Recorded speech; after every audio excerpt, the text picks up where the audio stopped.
another way to kind of talk about kind of the moment that we're in. I don't know if any of you heard the story about this BP oil platform in the North Sea. In 1988, a BP drilling platform caught on fire. Of course, there was a crew there, and they talked about what should they do. And almost everybody on the platform said, they're sending a ship for us, they're sending a helicopter for us, we'll be fine, we just need to wait it out. Well, the fire got bigger and bigger, and the deck itself started getting hotter and hotter. And there was one young man on that crew who said, I think we need to jump. And they said, you're crazy. You jump this high into the North Sea, you're going to die. So he stuck it out with them for a while longer. The soles of their shoes were starting to melt. And he said, I'm jumping. And they said, you're crazy. What happened was, Andy Mulkin was the young man, and he jumped. He broke both legs, several ribs, one of his clavicles. He was the only person to survive that fire. The ship didn't get there in time. The helicopter never came. And when he was interviewed later, he said, I jumped not because I wanted to, but because I sensed I had to. And was the only one to survive. When we're a part of a system that is under threat, that is moving into a place of peril, we resist making the hard change that something in our gut tells us we need to make until it's the last moment and the danger is the greatest to making the change. This is another reason why I think it's a time for us to be rethinking everything, because we have the luxury, in a sense. Now, there are probably some churches in this Presbytery that are right on the precipice of will they continue or not. There are other churches, yes, there are other churches that are doing well, and maybe are sort of even resistant to the need to talk about these kinds of issues. But it's the change with the discomfort with the status quo, or unease about what is predicted if change is not made, will be what finally gets us to leap off that platform. So if you're in a congregation where you know things aren't going well, you can look at the numbers, you can plot the trend line as well as anybody else can. You know when it goes to zero in terms of money or people or just energy to do ministry. But until that platform gets really hot, people are still going to want to resist actually engaging the change they need to make.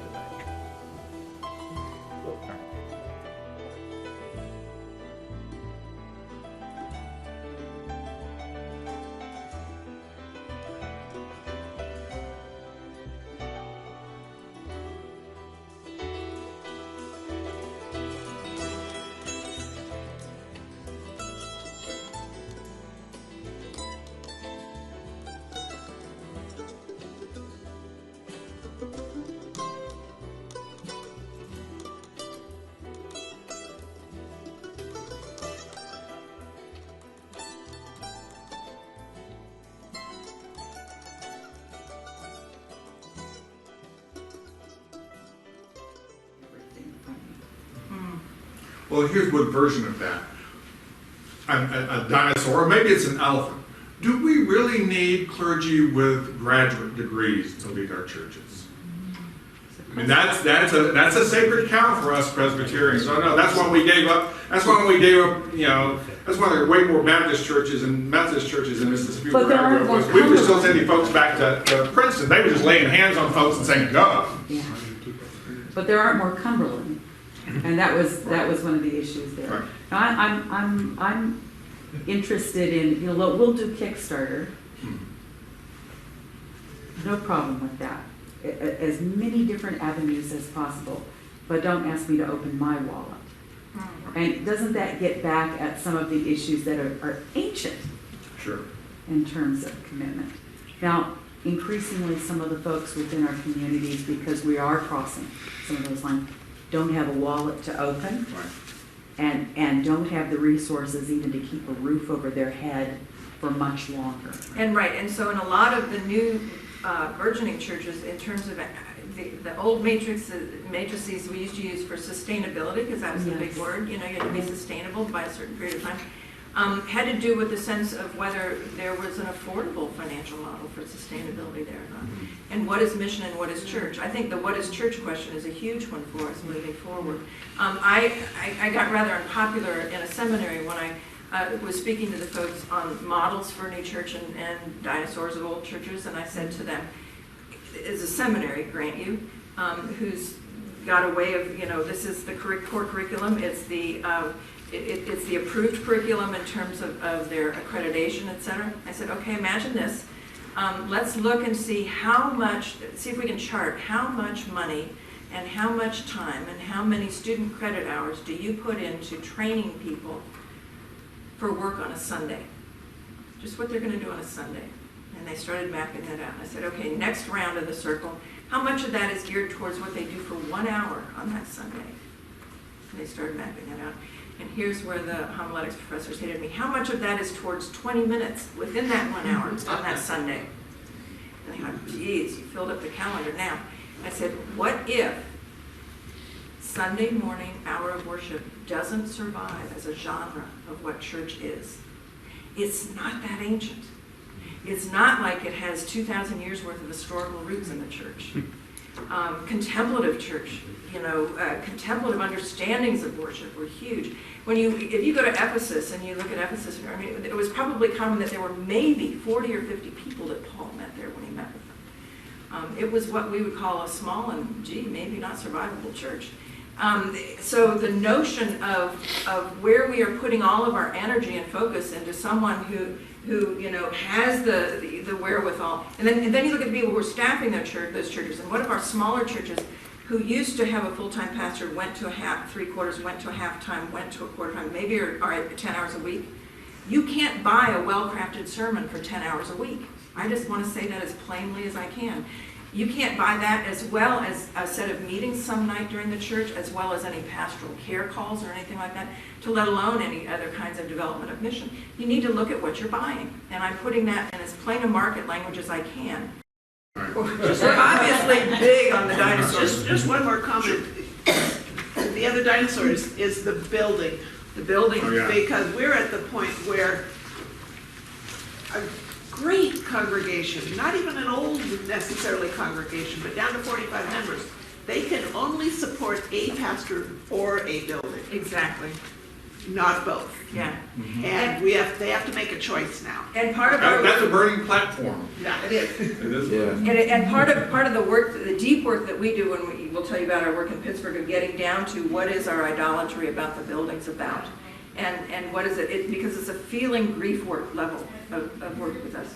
Okay, squirrel. I didn't have this back in the Lucasfilm days, but squirrel. You all remember the squirrel. Okay, so what is it that is our go-to distraction from dealing with the real stuff we need to be dealing with? If you're a pastor, you can think of in your own workday of what it is that you say, oh, I'm going to go do this instead of doing this. Clearing my inbox. Yeah. Or if you're in a session, what is it you focus on so we don't have to focus on this?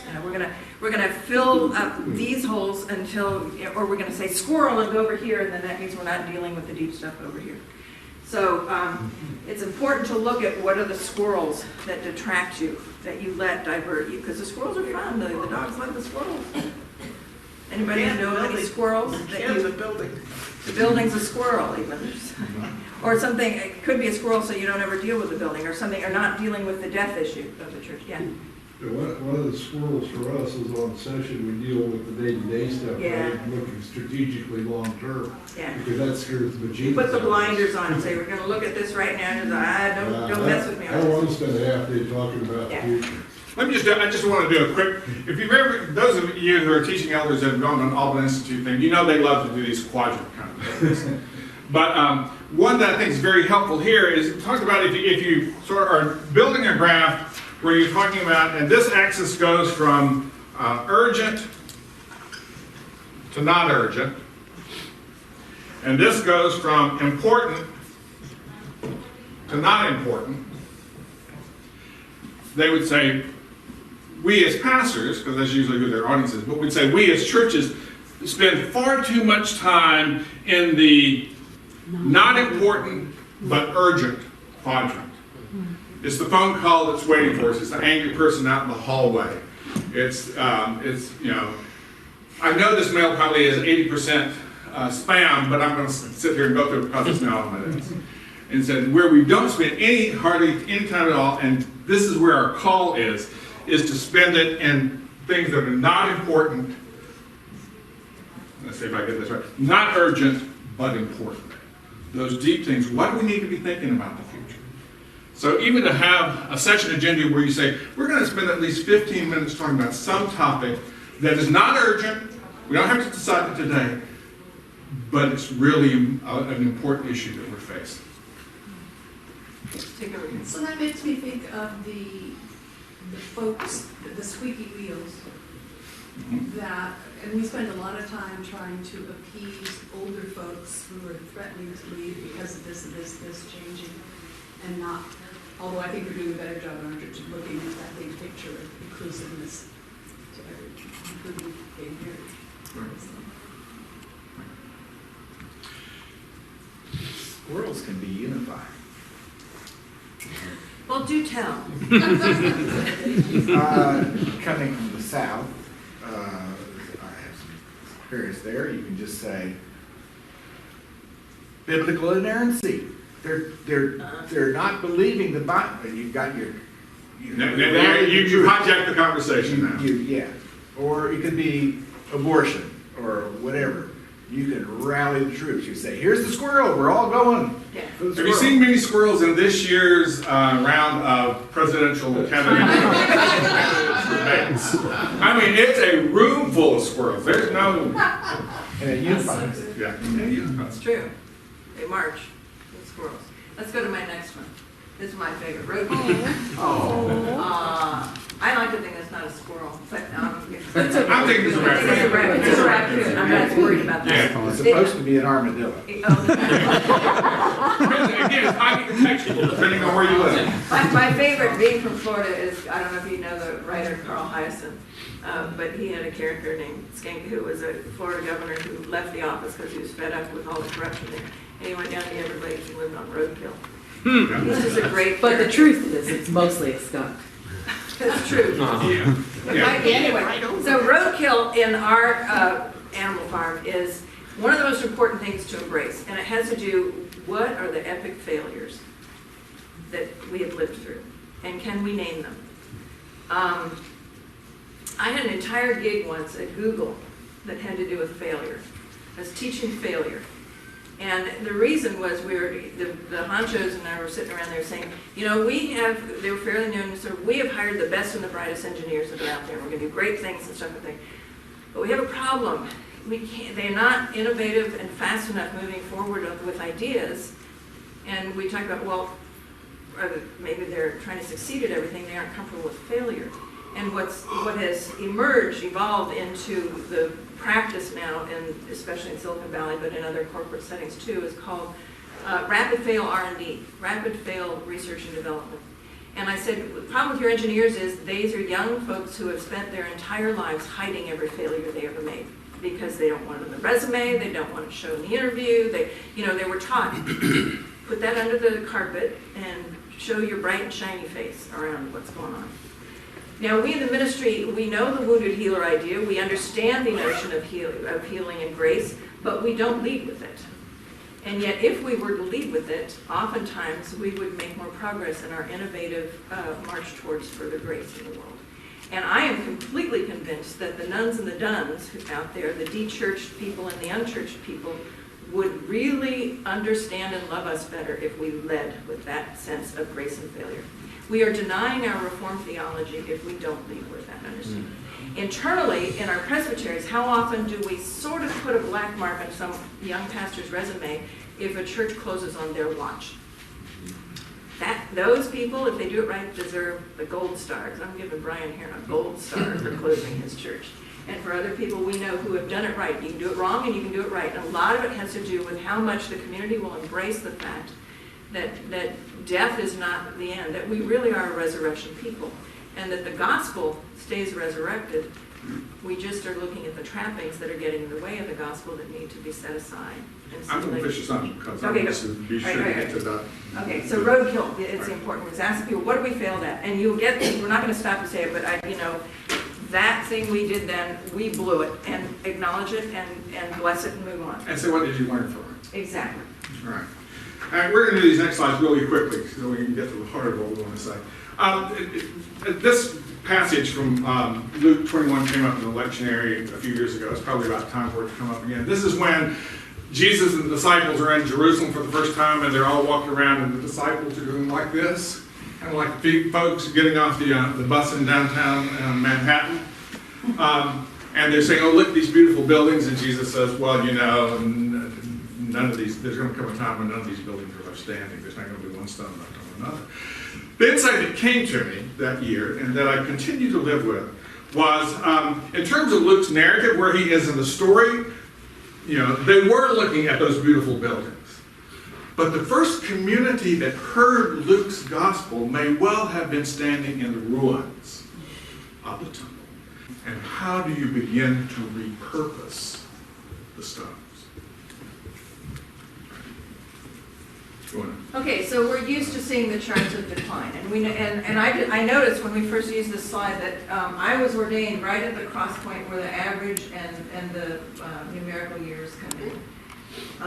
No, I'm older than Yeah, that. that's right. Well, I'm trying to be kind to you. Let's go back to that crossing, because I've that's been where in we anarchy both for a long time.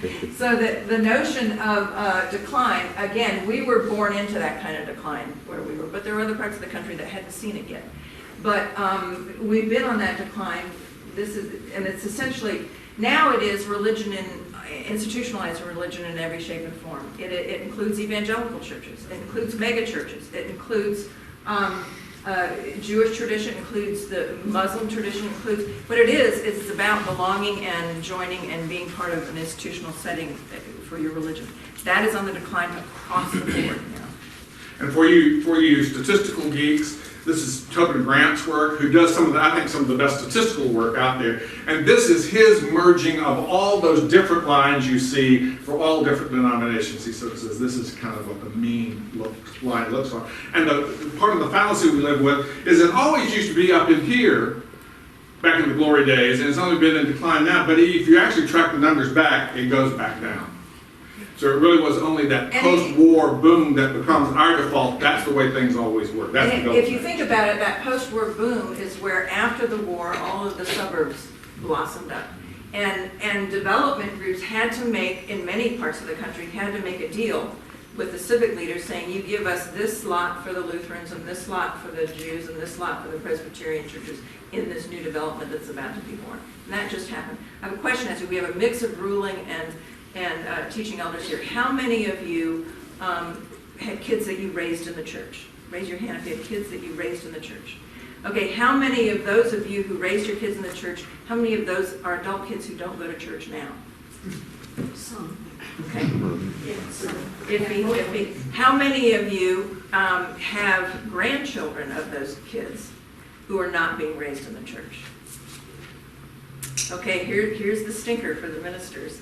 How many of you ministers have ever been asked by a member of your congregation to secretly baptize the grandchild that's visiting? Or at least to baptize, Yeah, that's what I'm saying. even though the kids aren't in. Right. Yeah, they might commission you to do it publicly in the worship service, but it's to say, would you come over to our house, is very Catholic kind of understanding of that. That is not a reformed understanding of baptism. And yet it's something that almost all of us have been asked to do at some point. I'm not going to embarrass us by saying how many of you say yes or no to that, because I'll leave you that to the pastoral decision. But the notion of, and so we say, why is our church in decline? It's this reason, it's that reason, it's the other reason. All right, it is that right there. We are 2 generations away from people that used to go away to college, maybe, get away from the church during college years, but come back when they got married and had kids. Not happening. Not happening. And then the other thing is, we, in terms of our demographic as the mainline denomination, aren't having kids as much. We are not as frisky and fecund as we used to be. So. But Jim, okay, show us I think some. we're just Show not us having some. babies. All right, just to throw, maybe it's a squirrel, I don't know. But it's what we did during that huge heyday where it was full that did not last, that did not form people of faith to the degree that those that want to hearken back to that, the bodies, bucks, buildings, that didn't work. Or at least it's not working anymore in our sense. Well, the other follow-up It did is not that form people. I think we're all pretty clear now we're working with pagans. I mean, many folks who come into our church, and I'm not using that pejoratively, I'm just using it in the way it was originally used, which are not Christian. Our local pagans would be The ethnic. horrified that you say that. No, I always talk about them as my good friends who belong to the Church of the New York Times. Yes, yeah, that's, They're eating a bagel and drinking a cup of coffee and looking at the New York Times while we're in church. Your story about baptism, before you roll past it too far, if you're familiar with Michael Linville's The Good News from North Haven, his little story about Christmas baptism yeah. is on that very subject. It is, the ones who are there visiting grandparents at Christmas, that's true, yeah. I think there are some churches that are swimming against the tide. I just came from a church in Providence, Rhode Island, whose average age is under 45. Young families, ethnic diversity, all kinds of diversity, including theological diversity, and it is thriving. Yep, and I want you to know there are a lot of those churches out there that are emerging in different ways. So, Jim and Deborah, show us a chart where things are on the up, growing. Well, here it is. Okay, so this is what we commonly call the nuns and the duns. You know, I'm done with church. People who on their survey say, and then the last survey they have is 2010 on this chart, but 2015 has said that 16% has grown up to 23 to 24%. In terms of people who are done. And the other language that sometimes uses the unchurched and the dechurched, because there are a lot of dechurched people, like your kids or your kids grew up in the church, but they have dechurched. And some of those are because they had a really bad experience. Some are just, they don't know what the value add is anymore. The most poignant study that we read recently was a series of a number of verbal interviews with people, a vast number of them that Barna Group did. He said, why did you leave the church? And the number one reason, we don't have time for you to guess at it, so I'll just tell you the number one reason they gave: to save my faith. Does that give you a chill? Yeah. Does that give you a chill? Didn't have to do with any negative thing that they wouldn't name. They focused down on this: I left the church in order to save my faith. Yow. All right, let's move on. We got to move on so we can get this thing done here. So we're just going to flash past these. We've all experienced the end of Christmas. You can tell stories about when it ended. The church in Nashville I served, I had an elder come up to me and say, it ended when they began to run NASCAR on Sunday. So just for you to think about, when did Christendom end? It usually has to do with 5K races or traveling soccer teams or other ways the culture no longer reserved the Sabbath day for churches. So, now's the time to rethink everything. Yeah, do this. Okay, so you've heard of Peter Drucker, and his famous line that we all love is, culture eats strategy for breakfast. So we, especially as Presbyterians, we love to do things decently in order. We love to do strategic plans, and we love to say, okay, here to there is where we're going out in the next 5 to 10 years, we're going to do this. And we're really good at flipping up and reorganizing the names of commissions and committees and God knows what. We're very good at doing all of the new alphabetizing of everything. We're very good at moving the deck chairs on the Titanic as we reform the denomination. And you all are hosting us in a few months, and we'll see that in action yet again, where it's like, what are we going to be in the future? There's a big, if some of you ruling elders, I would say go and visit GA if you weren't otherwise planning to, and go and sit in on the committee that's working with the so what now? I can't remember. That's not quite the time. The way forward. The way forward, yeah. Is that it? The way forward. And ask yourself those questions. Are we rearranging things technically, or are we thinking adaptively?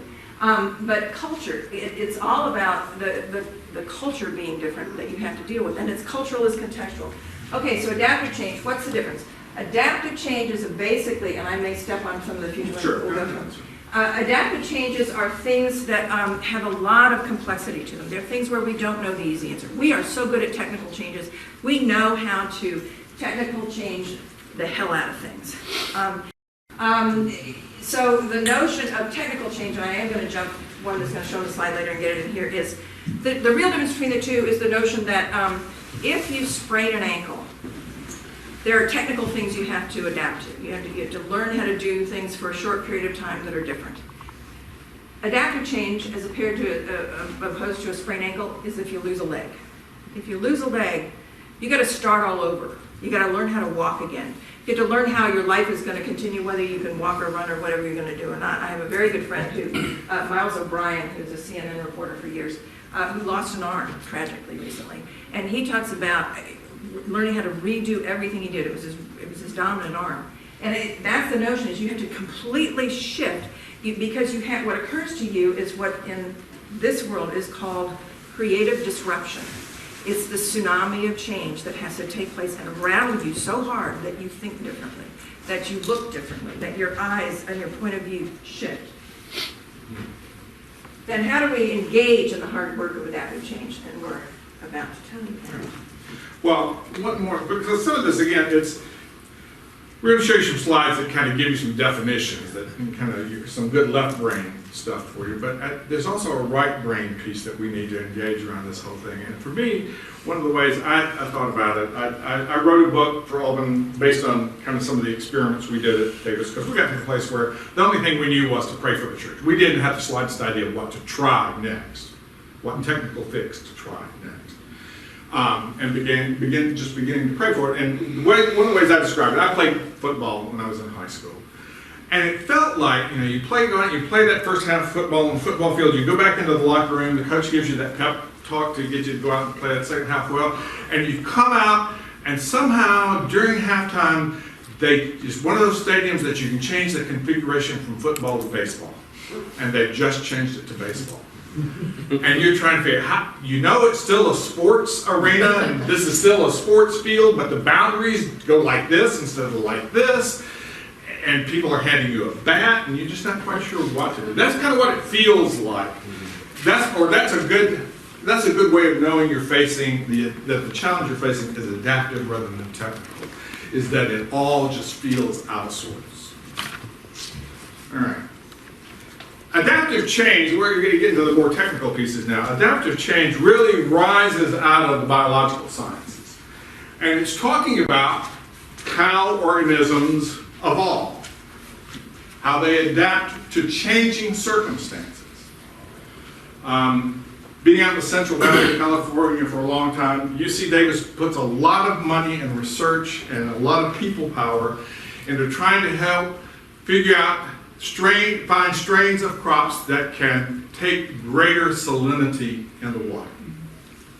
As water sources begin to degrade in the Central Valley, that rice, that wheat, that corn, those tomatoes that can stand a little bit more salinity in the water are going to be the ones that thrive into the future. The ones that need pure water are going to be the ones that die out and have to be discarded. So adaptive change is change that enables the capacity to thrive moving forward. Successful changes, adaptive changes, build on the past. The organism is what it was.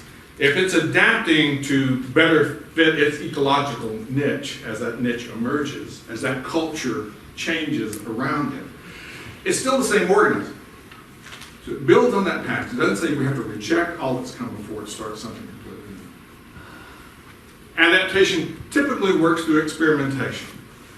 Lots of genes mutate, mostly in unhelpful or neutral directions. It's only those genes that mutate in a way that gives this organism a new ability or a better ability to survive that gets saved. So adaptation relies on diversity, because you got to have a lot of experiments going on. This is why I think we're in a period where we are called to pray, Holy Spirit, just give us a nudge. Give us some sense about some things we might try that aren't our old default places to go. The threatening thing for some people is that adaptations will significantly displace, re-regulate, and rearrange some old DNA. You won't be the same church you were before if you in fact engage these challenges. And that it takes time. There's no quick fix. And anybody who comes to you and says, if you just buy this book, if you just do these 3 magic bullets, if you just buy my 1 series of videos, you will be fine, run.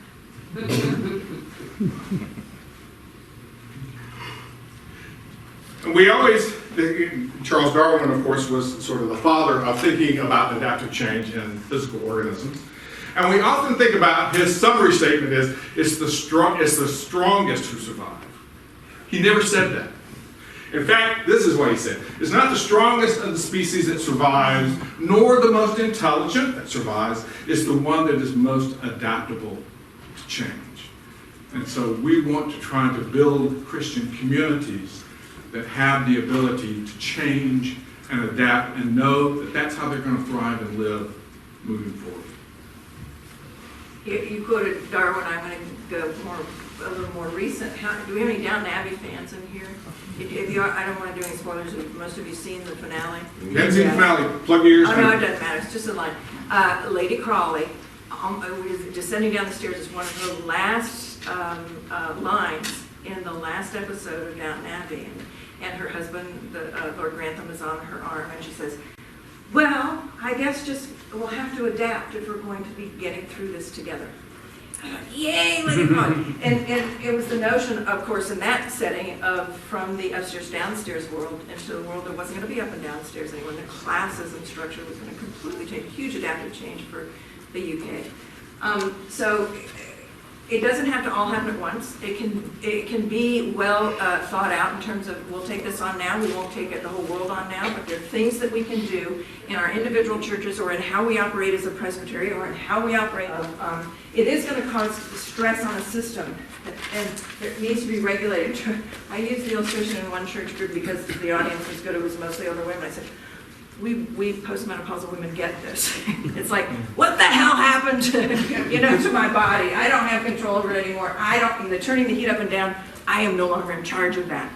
And it just is happening. So then he says, how can we regulate, how can we adapt to that new reality in our lives and without self-medicating our way through it? Okay, so the container, again, it's a messy thing. It's a stew pot. It's a let's try this, let's fail at this, let's take that in. Well, this is where having at least one unanxious presence in the room is very helpful. It is. And acknowledging the value of both the ends of that spectrum. The people who are sitting in the anxious, name it. Name it. This is that period that's going to make you very uncomfortable. Tonight we're doing this. And you who operate on this part of the Myers-Briggs are going to be so uncomfortable. We're getting to your time. This is this time. And we need to bring out and praise the gifts of the Spirit around the table that can dive us into that chaos and that mess. I was going to say, if any of you have read any Ron Heifetz's work from Harvard Business School, who's probably, if I were going to send you to a book, I would probably send you to Leadership Without Easy Answers.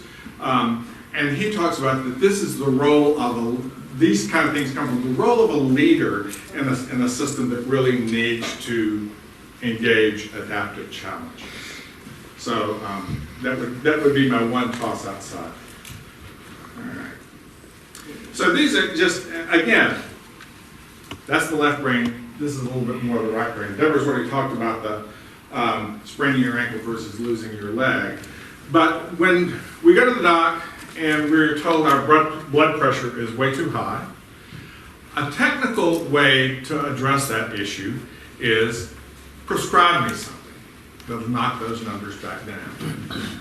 And those can work. And those can work for a while, but you're eventually going to get to the place where those meds or any combination of meds don't help you enough anymore.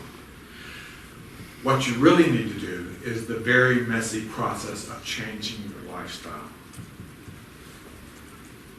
I say that before you being who I am. How are you going to get more exercise? How are you going to change your eating habits? How are you going to live not such a sedentary life? That's a lot harder challenge to engage, but that's what's really going to give you long-term health. Or there was a famous case in the in the VA hospitals in Pittsburgh. They found they were having a lot of trouble with patients getting the wrong meds. And so their technical fix for that was to come up, and you've probably seen them when you've been in a hospital, with these carts that have everybody's meds in them. So they go into your bedside, they scan your wristband, they go out and scan that, and it says, yes, these meds are for that person, and they bring that into. And that helps. But the real issue here is that they found they had better compliance when nurses and PAs were given the authority, were given permission to challenge the godlike sense of the docs. Really engaging the system of who's overseeing this protocol and who knows when it's working and when it's not. And the persons that were closer to the patient knew that a lot better than the doc who flew in, did the 5-minute check-in, and flew back out. It's sort of the Mayo Clinic approach, if you look at the healthcare models, where everyone does the grand rounds on you, and not just that you're there 5 or 6 disparate things happening to you. But that addresses power. Yes, yes it does. And and ultimately there are power dynamics involved in taking on adaptive challenges. And we've named a lot of those as we've gone through today. And that's why when you're facing adaptive challenge, it's not so much the expert, it's not the doc, it's not the pastor. That's where you've got to say, folks, we've got to figure this out together. Heifetz will always say, give the work back to the people. Keep pushing the work back toward the congregation as a whole. I think whatever the Holy Spirit is doing in this period of the church's life, she's bubbling up from below. It's not going to be a directive that comes down from Louisville. It's going to be the people of God saying, how do we bear the gospel in this culture, in this place we now find ourselves in? One other thing, this is just as kind of a summary. Say that when you're faced with a technical, the pipe under the sink is leaking.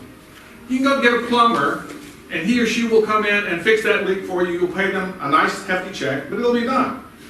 So for a technical challenge, defining the problem is clear. That pipe is leaking. The solution is pretty clear. We need somebody who can change out that pipe. And what you need an authoritative person. You need a plumber. Unless you're going to be one of those people who gets in and mucks around with it and then pays more to the plumber when you finally call him. So that's pretty clear for technical changes. Most of us are in situations where we're dealing with both technical and adaptive challenges. That's the reality. This isn't an either or, it's a both and. You can pretty clearly name the problem. Our congregations are declining in all sorts of ways, all sorts of numbers, but also the sense of vitality and health. The solution, though, requires some learning. We're not quite sure what to do about that. Or we've tried some things and they've turned out to be epic fails because we're trying technical fixes for an adaptive challenge. And so that requires, maybe you have somebody, maybe your pastor has read a little Heifetz and can tell you about kind of how to frame the issue the way that he does. But then it's going to certainly be inviting all of the session, but I think in most cases inviting all of the congregation and saying, what is the Spirit inviting us to do here? With adaptive change, even defining the problem requires learning. It's not at all obvious what the problem is. And it requires learning to figure out what a solution might be to try, and the locus of the work really is the stakeholders, the whole community.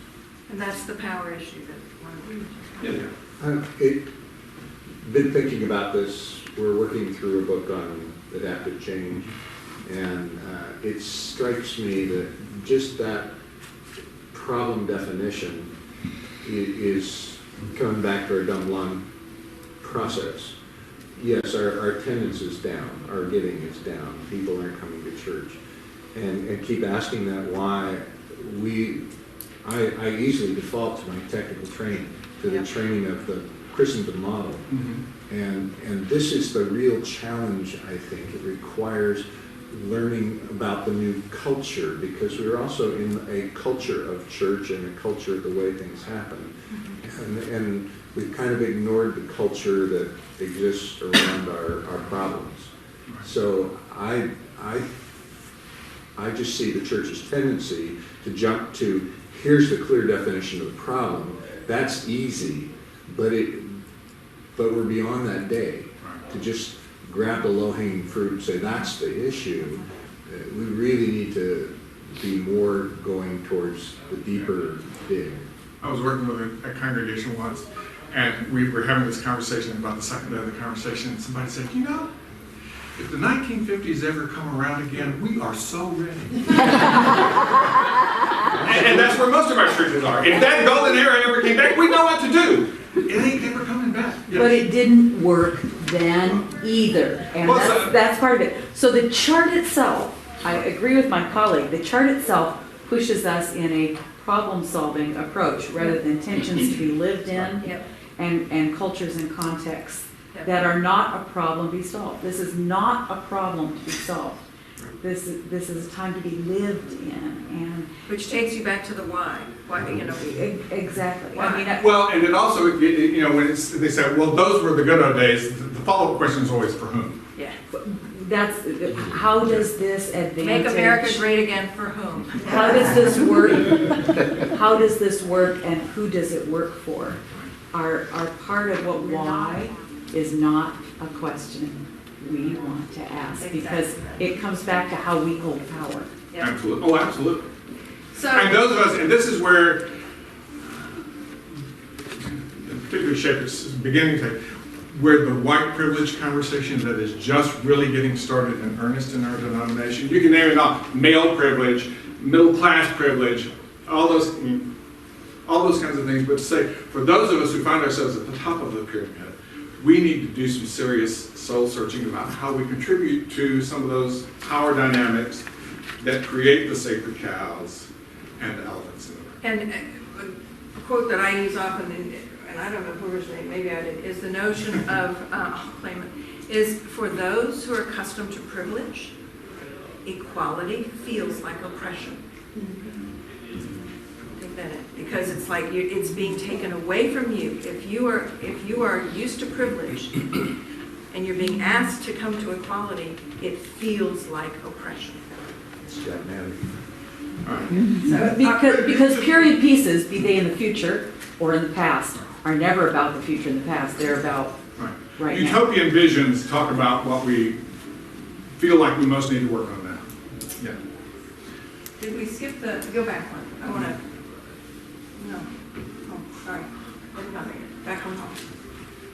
We're going forward. I know, I can't find your backwards button. Let me do it There, again. stop. Okay, so church is always really good at grabbing the latest Harvard Business Review lingo, right? Or the best lingo out of Stanford Biz School or whatever.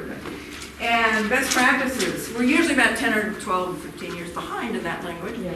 But, so best practices, oh yeah, I've got to find the best practices. And, so an era of that was contemporary worship was our best practice. We're going to do that, we're going to do that. Didn't bother looking at the culture that we were in and whether it fit or not.